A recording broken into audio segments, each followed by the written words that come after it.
कोई अपने संगत इस कार्यक्रम में उपस्थित आप सभी को बहुत-बहुत सेवा जोहार, सबका हार्दिक स्वागत है।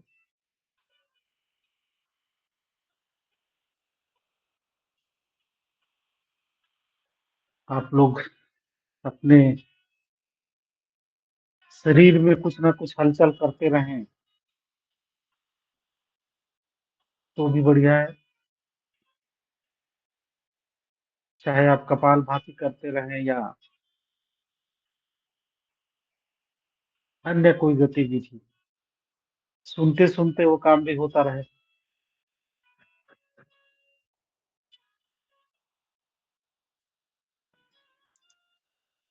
सप्ताह का आखिरी दिन है आज।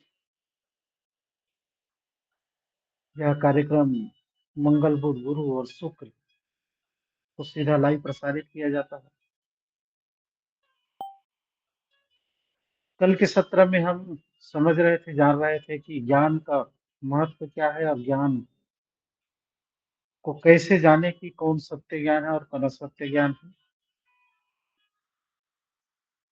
और उस ज्ञान को बताने वाले गुरु का महत्व समझ रहे थे।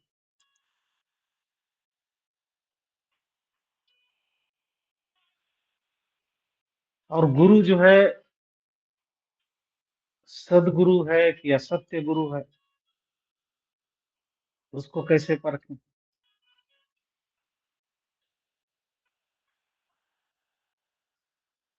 गुरु शब्द जो है वास्तव में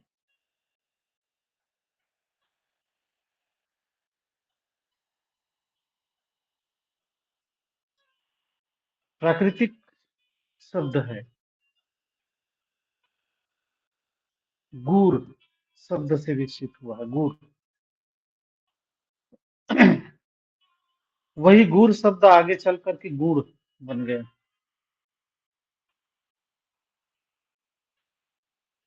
गुड़ का एहसास कराने वाला, गुड़ को जगाने वाला, गुण का बोध कराने वाला, गुड को एक्टिव करने वाला।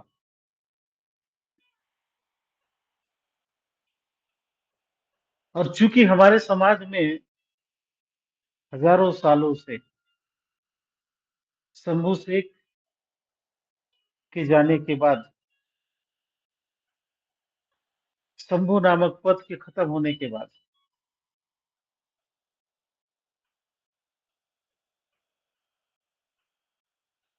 पारिक उपालिंगों के पद के समापन के बाद कोई गुरु परंपरा नहीं रही है।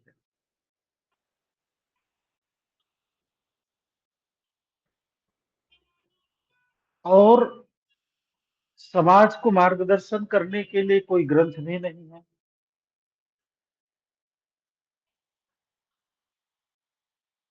परंपरागत रूढ़ी प्रथा, पूर्वजों से जो चली आ रही रास्ता है, सर्री है, उसी रास्ते पर हम पूर्वजों को देख करके चलते जा रहे हैं।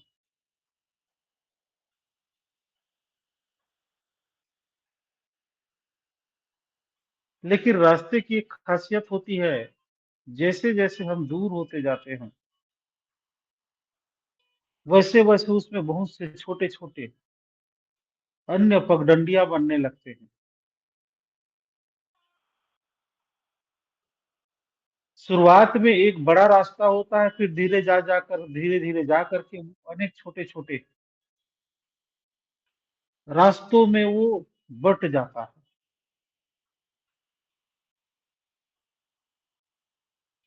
और अनेक रास्तों में जाकर के बट जाने के बाद यदि वहां पर कोई मार्गदर्शक ना हो तो हम गलत डायरेक्शन पर, गलत दिशा में चलने लगते हैं और अपनी मंजिल से, अपनी व्यवस्था से दूर होने लगते हैं। इस समस्या को सभी धर्म वालों ने समझा, जाना। सिख धर्म वालों ने इस गुरु के महत्व को समझा।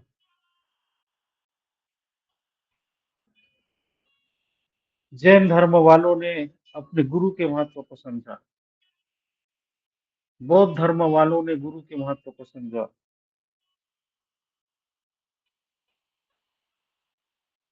मुस्लिम धर्म वालों ने, हिंदू धर्म वालों ने, सब लोगों ने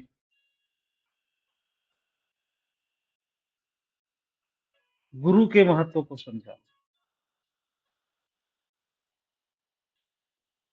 और ग्रंथ के महत्व को समझा। सभी धर्मों के गुरु हैं और सभी धर्मों के ग्रंथ हैं।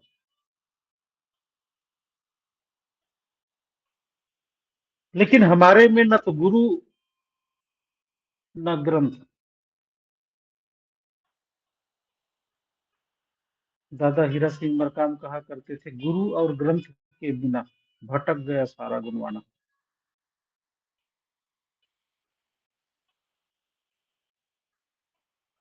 यहाँ तक कि सतनाम पंथ में जाएंगे तो उसमें भी गुरु की परंपरा है। कबीर पंथ में जाएंगे उसमें भी गुरु की परंपरा है। हमारे समुदाय में गुरु की परंपरा शंभू शेख के जाने के बाद, शंभू नामक पद खत्म होने के बाद नहीं रही।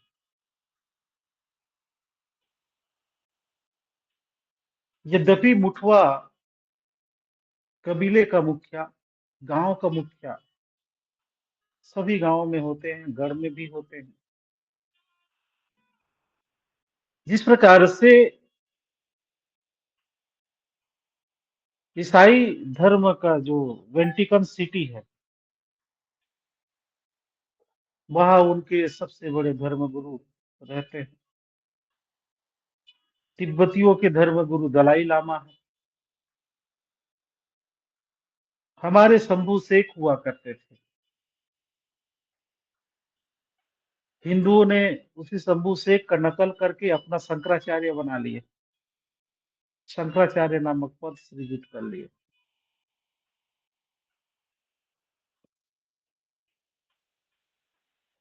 गुरु और ग्रंथ न होने से क्या घाटा हुआ कि जो भी हमारे बीच में आया,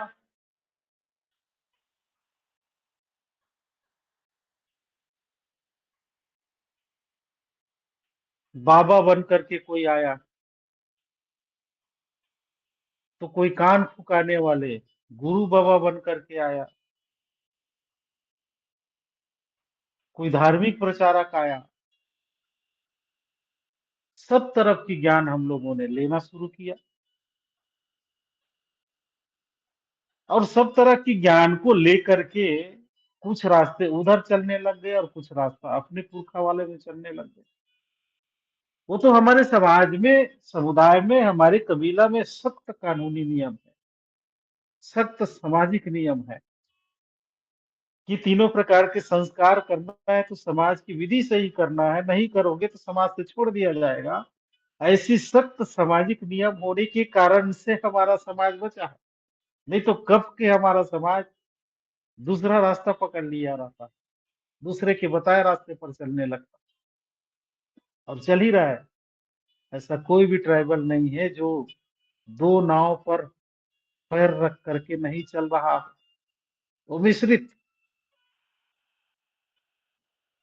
धर्म और संस्कृति का पालन कर रहा है, भटक गया है। सभी धर्मों में हमारे ट्राइबल कम्युनिटी के लोग रहते हैं, सभी धर्मों का पालन करते हैं,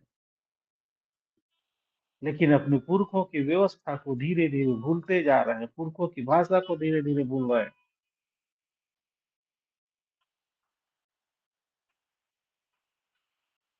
अब ऐसी स्थिति में क्या हुई कि हमारे सोचने और विचार करने के तरीके बदल गए।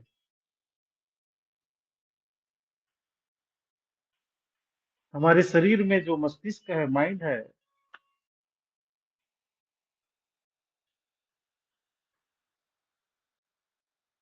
वो सोचने के तरीके बदल दिया।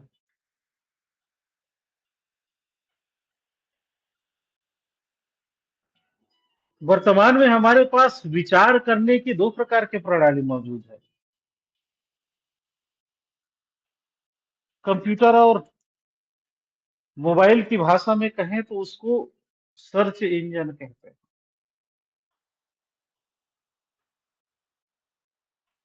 यदि आप गूगल से कोई जानकारी निकालना चाहते हैं, तो उसमें जो लिखते हैं, लिखने के बाद गूगल क्या करता है, उस जानकारी को खोजता है और खोज करके सामने ले आता है।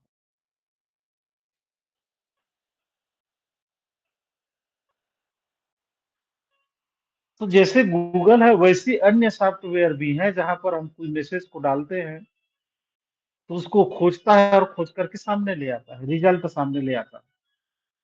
वैसे ही हमारा मस्तिष्क है। हम ना अपने मस्तिष्क में कोई भी ज्ञान को डालते हैं, तो हमारा मस्तिष्क उस पर विचार करता है, उसको सर्च करता है और फाइनली उस ज्ञान को पकड़ करके हमारे सामने ले आता है। हम पहले से बहुत कुछ देख चुके रहते हैं, बहुत से अध्ययन कर चुके रहते हैं, बहुत से चीजें सुने रहते हैं, बहुत सी चीजों को देखे रहते हैं, वो सारा चीज कहाँ रहता है, हमारे मस्तिष्क के भीतर सेव रहता है। और जब कोई ज्ञान को हम अपने मस्तिष्क में डालते हैं इंद्रियों के माध्यम से, तो उसको सर्च करता है। जैसे गूगल सर्च करता है, वैसी हमारा मस्तिष्क भी सर्च करता है। उसके बाद उस ज्ञान को पकड़ करके, सही ज्ञान को पकड़ करके हमारे सामने ले आता है। इस प्रक्रिया को सोचने की प्रणाली कहते हैं, विचार करने की प्रणाली कहते हैं।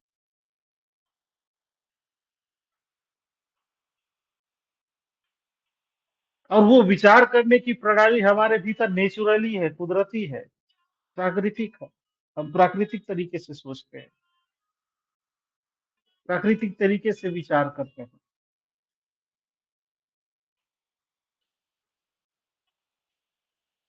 तो कुछ चालाक वर्गों ने सोचा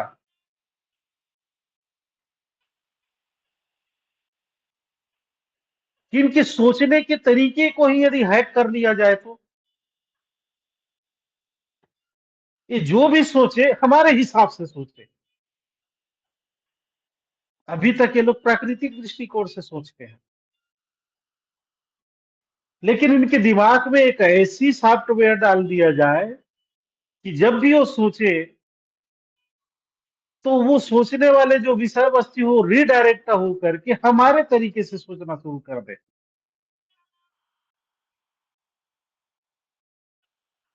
तो हमारे नेचुरल जो मस्तिष्क में सॉफ्टवेयर है, सर्च इंजन है, उसी के साथ साथ एक और सॉफ्टवेयर हमारे मस्तिष्क में डाल दिया गया, जिसको धर्म का सर्च इंजन कहते हैं, धार्मिक सर्च इंजन।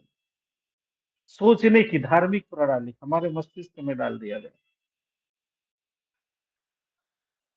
अभी तक हमारे पास सोचने की प्राकृतिक प्रणाली थी। अब मस्तिष्क में चूंकि न गुरु है न ग्रंथ है, तो कोई भी आकर के हमारे दिमाग में क्या डाल दिया, सोचने की धार्मिक प्रणाली डाल दिया। अब हम कोई भी चीज सोचते हैं, प्राकृतिक दृष्टि से हम लोग सोचना चाहते हैं, लेकिन वो रीडायरेक्ट हो जाता है और हमारे धार्मिक सर्च इंजन में वो घूमने लगता है और धार्मिक तरीके से वो सोचने लगता है। और जब वो धार्मिक तरीके से सोचता है, तो रिजल्ट अलग किस्म के आने लगता है। दोनों में अलग अलग रिजल्ट आता है। सोचने की प्राकृतिक प्रणाली में रिजल्ट अलग आएगा और सोचने की धार्मिक प्रणाली में रिजल्ट अलग आएगा। एक मस्तिष्क दो प्रकार के अलग अलग उत्तर देने लग गया। इसको बोलते हैं आपके माइंड की हैकिंग, माइंड की चोरी। आपके मोबाइल पर यदि कोई दूसरा अपना सॉफ्टवेयर डाल दे, तो आप जब कुछ भी सर्च करेंगे तो क्या होगा, उसके मोबाइल में भी दिखाई देने लगेगा, क्योंकि उसने आपके मोबाइल के सॉफ्टवेयर को क्या कर लिया, हैक कर लिया है। यदि आप गूगल सर्च कर रहे हैं, तो उसके मोबाइल में भी गूगल सर्च हो रहा है, आप क्या क्या सर्च कर रहे हैं उसको दिखाई देने लगेगा। आप व्हाट्सएप खोल रहे हैं, तो उसके मोबाइल में भी व्हाट्सएप खुल गया कि आप व्हाट्सएप पे क्या क्या चैटिंग कर रहे हैं उसको भी दिखाई देने लगेगा। इसको बोलते हैं मोबाइल का हैकिंग, हैक कर लेना, कंप्यूटर को हैक कर लेना। हम अपने कंप्यूटर में कुछ देख रहे हैं तो जो हैकर है वो अपने कंप्यूटर में भी हम क्या देख रहे हैं उसको देखने लगता है। मोबाइल की हैकिंग, कंप्यूटर की हैकिंग। लेकिन सोचिए कोई अपने माइंड को हैक कर ले, हमारे दिमाग को ही वो हैक कर ले, और हम क्या सोचेंगे, हमको क्या सोचना चाहिए, वो तय करने लग जाए बाहर वाला व्यक्ति, और वहीं से वो हमारे माइंड को ऑपरेट करने लग जाए, तो कितनी बड़ी जो है समस्या है, सोच करके देखिए। हम अपने बुद्धि से कुछ नहीं कर रहे हैं अभी वर्तमान में। हमारे मस्तिष्क में जो धारणा स्थापित कर दिया गया है, जो विचार करने की प्रणाली स्थापित कर दिया गया है, उसी के आधार पर हम लोग सोचते हैं। उदाहरण से समझते हैं। सोचने की प्राकृतिक प्रणाली के अनुसार जब हम विचार करते हैं, तो मान लीजिए नीम के पेड़ से अगर दूध निकल रहा है, सफेद दूध निकलता है ना, दातुन करने के लिए जब आप नीम का पेड़ तोड़ते हैं, चाहे उसका फल, नीम के फल को तोड़ते हैं तो उसमें दूध निकलता है। लेकिन कई बार ऐसा होता है कि उसमें दूध की मात्रा ज्यादा होने से पेड़ की तने से भी वो दूध निकलने लगता है।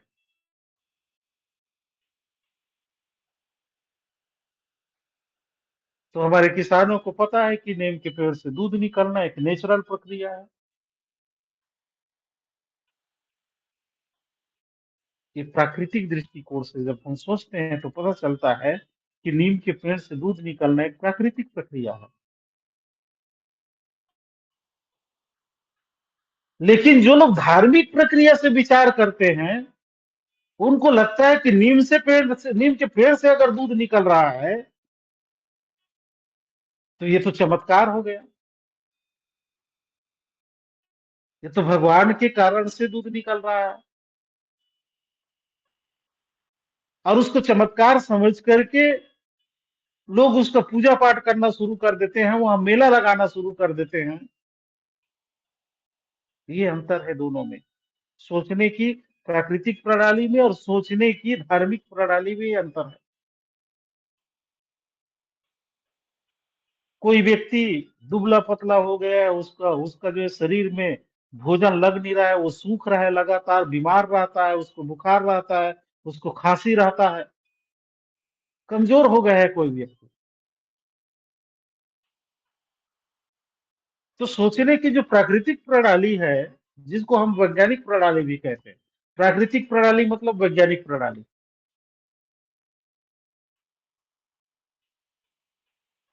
उसके आधार पर रिजल्ट अलग आएगा। लेकिन सोचने वाले जो धार्मिक प्रणाली वाले लोग हैं, उसके आधार पर सोचेंगे तो अलग रिजल्ट आएगा। यदि कोई व्यक्ति सूख जा रहा है, मोटा नहीं रहा है, उसका शरीर बीमार रहता है, बुखार रहता है, खांसी है, तो धार्मिक प्रणाली वाला व्यक्ति बोलेगा कि आपने जरूर कोई पाप किया होगा, आपके भीतर कोई शनि ग्रह बाधा लग गया है, आपको यज्ञ कराना पड़ेगा, ब्राह्मण को दान देना पड़ेगा, तब आपकी ये बाधा कटेगी। ये धार्मिक प्रणाली वाला बता रहा है कि आपके भीतर भूत प्रेत लग गया है। ये धार्मिक प्रणाली वाला बता रहा है। लेकिन प्राकृतिक प्रणाली वाला व्यक्ति के पास अब जो जाता है, यदि डॉक्टर के पास जाता है तो डॉक्टर जांच करता है, खून की जांच करता है, खांसी की जांच करता है, खून पेशाब की जांच करता है, तो पता चलता है कि उसको कोई शनि ग्रह बाधा नहीं लगा है, उसको टीबी की बीमारी हो गया। और टीबी बीमारी की दवा 6 महीना देने के बाद वो ठीक हो जाता है। एक ही विषय को सोचने के दो प्रकार के तरीके। और दोनों की अलग अलग रिजल्ट।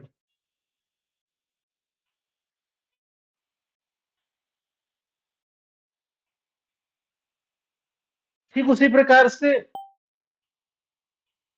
सोचने की प्राकृतिक प्रणाली के अनुसार, वैज्ञानिक प्रणाली के अनुसार ये धरती कैसा है,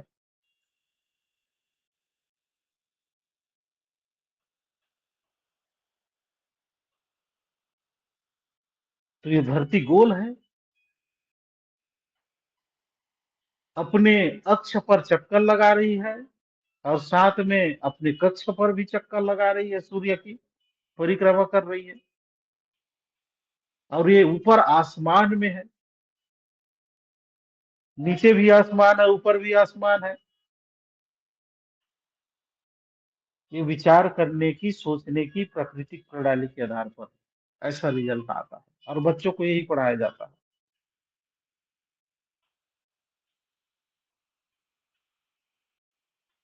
लेकिन विचार करने की धार्मिक प्रणाली वालों के पास जब जाएंगे तो बताएंगे कि धरती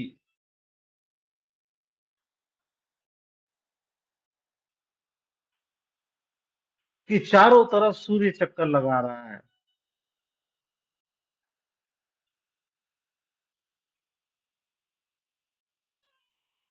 और धरती जो है शेषनाग के सिर पर टिका हुआ है।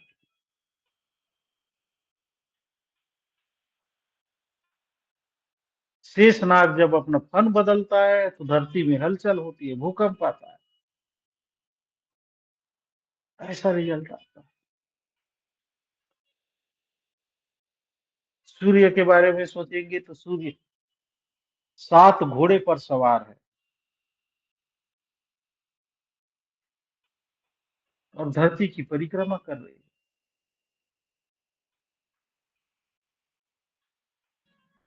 जबकि प्राकृतिक और वैज्ञानिक दृष्टिकोण से सोचते हैं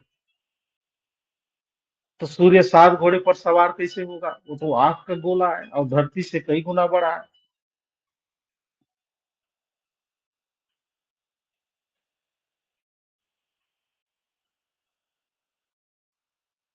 इस अंतर को हमको समझना पड़ेगा, और जिन लोगों ने हमारे मस्तिष्क में ये दूसरा जो धार्मिक सॉफ्टवेयर डाला हुआ है उसकी नीयत को हमको समझना पड़ेगा।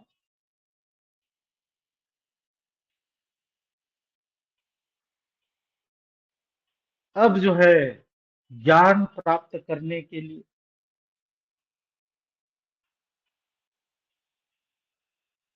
गुरु की जरूरत पड़ता है स्कूलों में। गुरु बोर्ड में लिख लिख करके पढ़ाता है, बच्चों को सिखाता है। ये ज्ञान प्राप्ति करने का सही तरीका है। लेकिन धार्मिक प्रणाली के अनुसार ज्ञान की देवी सरस्वती है,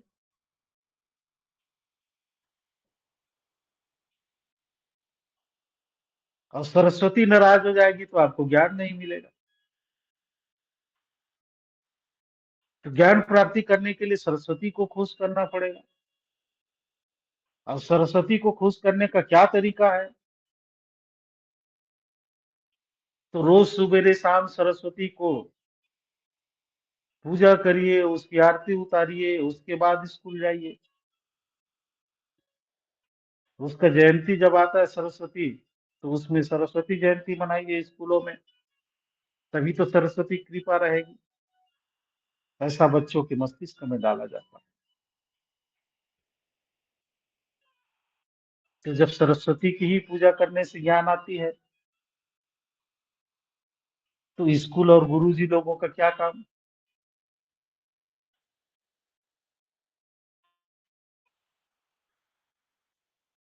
इन सब चीजों को जानना होगा। तो ये 2 प्रकार की प्रणाली विकसित कर दिए गए। इन दोनों प्रकार के प्रणाली के अनुसार हमको समझना है इस संसार की उत्पत्ति कैसे हुई और संसार की रचना कैसे हुई, हम कौन है, हमारा जन्म क्यों हुआ। इसको भी इस दोनों प्रणाली के अनुसार समझने का प्रयास करेंगे। जब ये प्रश्न आती है कि हम कौन है, हमारा जन्म कैसे हुआ, तो धार्मिक प्रणाली वाले लोग कहते हैं अलग-अलग धर्मों की अलग-अलग थ्योरी है। ब्राह्मण धर्म वालों के मत है कि मनु और शत्रुपा से इंसान पैदा हुआ, मानव पैदा हुआ, मनुष्य पैदा हुआ और हम सब लोग मनु और शत्रुपा के संतान हैं।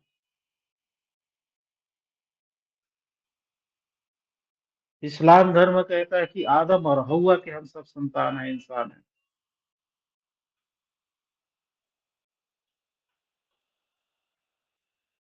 सभी धर्मों वालों की ऐसी अलग-अलग मान्यता है। लेकिन हमारे पूर्वजों की क्या मान्यता है, इसको हमको समझना पड़ेगा।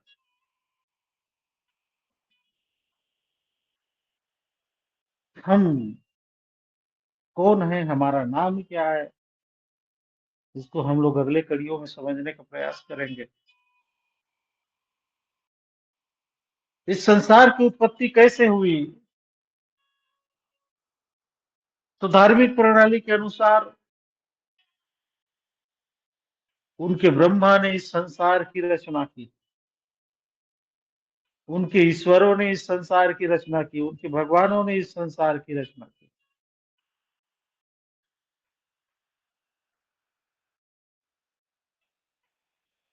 लेकिन प्राकृतिक प्रणाली के अनुसार, सोचने की वैज्ञानिक प्रणाली के अनुसार इस संसार की रचना किसी भगवान, किसी ईश्वर, किसी अल्लाह ने नहीं की। इसकी रचना प्रकृति ने स्वयं की है। प्रकृति जिसकी रचना किसी ने नहीं की है, वो स्वयं सृजित है और ऐसे चमत्कारिक तरीके से अचानक सृजित नहीं हो गया है। जैसे कहा ना कि ब्रह्मा को जब इच्छा हुई कि वो संसार की रचना करे, तो उन्होंने फूंक मारा और एक झटके में जो है जीव जंतु बना दिए, एक झटके में नदी पहाड़ बना दिए, एक झटके में इंसान बना दिया, अपनी चमत्कारिक बल से, अपने मायावी बल से। ऐसा प्रकृति में नहीं होता है। प्रकृति में हर प्रक्रिया धीरे धीरे क्रमशः विकास के कई चरणों से गुजरते हुए कई लाख, कई करोड़, कई अरब साल में, कई खरब साल में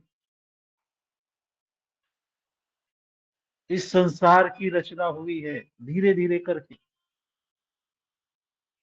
अचानक चमत्कारिक तरीके से किसी ने फूंक मारा और दुनिया बन गई, ऐसा नहीं। प्रकृति में हर चीज का प्रोसेस होता है, हर चीज का समय होता है, हर चीज के तरीके हैं, हर चीज के कायदे हैं। एक एक नियम सटीकता से प्रकृति के बने हुए हैं। एक एक एंगल, एक एक अंश, एक एक दूरी, एक एक समय, सब कुछ पूरी तरह से परफेक्ट है। 1% भी डिफेक्ट नहीं है प्रकृति में। अगर दशमलव प्रतिशत भी अगर डिफेक्ट आ जाए, धरती के घूमने की जो प्रक्रिया है, गति है उसमें, तो हमारा धरती सूर्य से दूर चला जाएगा या फिर सूर्य के अंदर जाकर के दब गिर जाएगा, सूर्य में ही गिर जाएगा। इतना परफेक्ट है।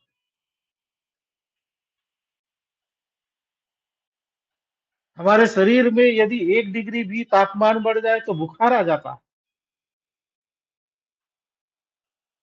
और 1 पॉइंट भी तापमान कम हो जाए तो भी हम बीमार पड़ जाते हैं। एकदम फिक्स तापमान हमारे शरीर में होना चाहिए, एकदम परफेक्ट है, कोई डिफेक्ट नहीं।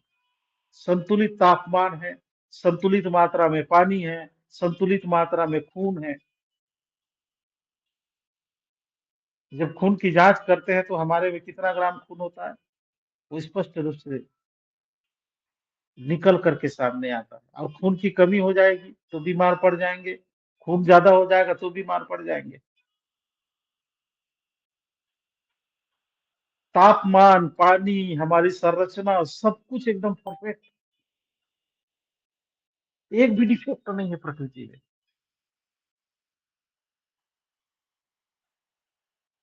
प्रकृति ने इस सृजन को करने में करोड़ों साल, अरबों साल लगा है उसको। अचानक चमत्कारिक दृष्टिकोण से ये नहीं हुआ है। तो ये सोचने की जो धार्मिक प्रणाली है और सोचने की जो ये प्राकृतिक और वैज्ञानिक प्रणाली है, इस प्रणाली को हमको समझना है। धार्मिक प्रणाली बाद में किसी ने हमारे मस्तिष्क में डाल दिया, और हम जो कुछ भी सोचते हैं उसी तरफ डायरेक्ट हो जाते हैं, रिडायरेक्ट हो जाते हैं। यदि हम लोग बीमार पड़ते हैं तो सीधा सीधा हमारा सोच बीमार क्यों पड़े उसके कारण की तरफ नहीं जाता है, बल्कि तुरंत हमारा दिमाग रिडायरेक्ट हो जाता है कि भगवान हमसे नाराज हो गया होगा, या कोई ग्रह बाधा लग गया होगा। ऐसा हमारा माइंड तुरंत रिडायरेक्ट हो जाता है, धार्मिक बन जाता है। हम सुबह से लेकर शाम तक धार्मिक ही रहते हैं, धर्म की इस माया जाल से निकल ही नहीं पा रहा है।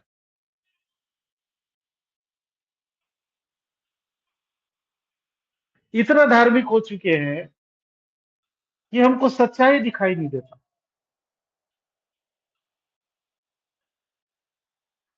और धार्मिक, अति धार्मिक होने वाला व्यक्ति वो सच को देखना भी नहीं चाहता।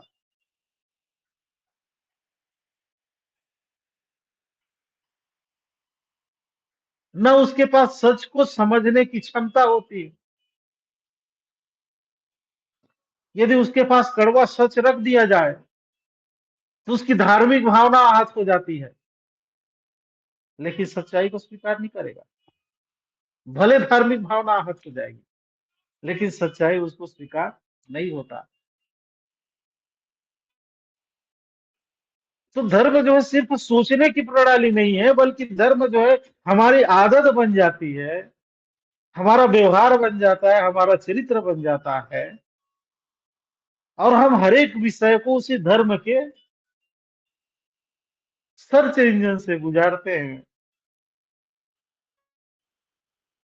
और अपने आप को झूठी तसल्ली देते हैं। एक भ्रम में जीते हैं, एक अंधकार में जीते हैं, एक माया में जीते हैं। इसलिए हमारे विकास के दायरा सीमित हो गए, क्योंकि हम जितनी बड़ी सोचेंगे उतनी बड़ी प्रकृति की शक्ति हमको प्राप्त होगी। जितना छोटा सोचेंगे उतनी छोटी प्रकृति की शक्ति हमको प्राप्त होगी।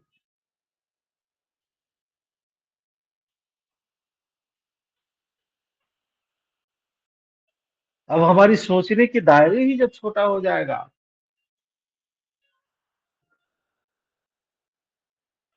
या फिर हम सोचना ही नहीं चाहेंगे,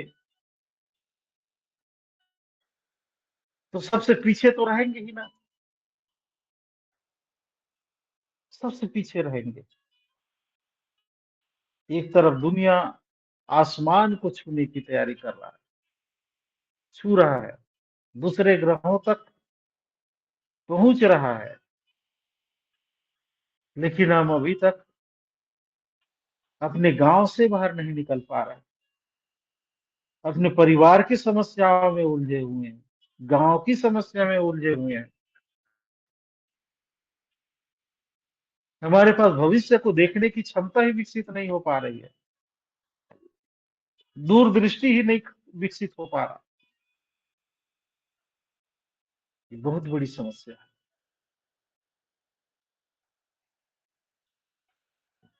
चलिए आज की योग और तंत्रा की तरफ चलते हैं।